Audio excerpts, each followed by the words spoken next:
అనగానికి ఒక రాజు. ఈరోజు ఈ సినిమా రిలీజ్ అయింది. సినిమా ఎలా ఉంది? థియేటర్‌లో చూడొచ్చు లేదని ఇప్పుడు మాట్లాడుకుందాం.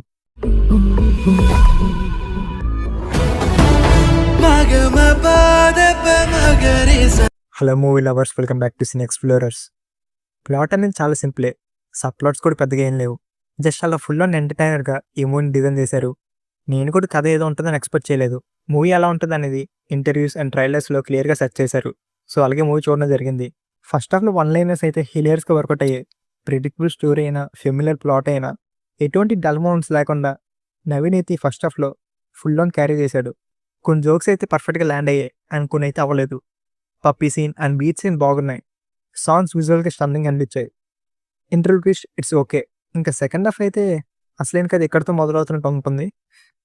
నాగవంశీ చెప్పినట్టు ఒక పొలిటికల్ సెటైరికల్‌గా ఈ మూవీ వెళ్తుంది. ఈ పర్టికులర్ బ్లాక్‌లో కామెడీ అయితే అర్జున్ స్టైల్‌గా అనిపించింది. అది అందరికి నచ్చుతుందో లేదో చెప్పలేం. Depends on the individual. ఆ స్లాప్ స్టిక్ కామెడీ అలా వెళ్తున్న ప్రొసీడింగ్స్ అయితే ఫ్లాట్‌గా వెళ్ళిపోతాయి. డ్రాగ్ చేసిన ఫీల్ కూడా తెప్పిస్తుంది. ఇంకా అన్‌ఎక్స్‌పెక్టెడ్‌గా లాస్ట్ 15-20 మినిట్స్ స్ట్రెచ్ ఏదైతే ఉందో అది బాగా వర్కౌట్ అయింది. అంటే అక్కడ ఎమోషనల్‌గా ట్రై చేశారు. అది నచ్చింది. అండ్ పర్ఫార్మెన్సెస్ విషయానికొస్తే నవీన్ పాల్శెట్టి యాజ్ ఎన్ యాక్టర్, రైటర్‌గా ఈ ఫిల్మ్‌కి తనకి ఎంత కావాలో అంత ఇచ్చేశారు. ఒక ఈస్టే యాక్ట్ చేశారు. హి స్టోల్ ద షో అని చెప్పొచ్చు. మీనాక్షి చౌదరి కూడా బాగానే పర్ఫామ్ చేసింది. Remaining actors like Rao Ramesh, Mahesh, Tarak Ponnappa, master Revanth, అదే బుల్లిరాజు, మధుసూదన్ రావు అండ్ అదర్స్ వాళ్ళ రోల్స్ తగిన బాగానే చేశారు. టెక్నికాలిటీస్ చూస్తే ప్రొడక్షన్ వాల్యూస్ చాలా బాగున్నాయి. సితార ఎంటర్టైన్మెంట్స్ బాగా ఖర్చు పెట్టింది.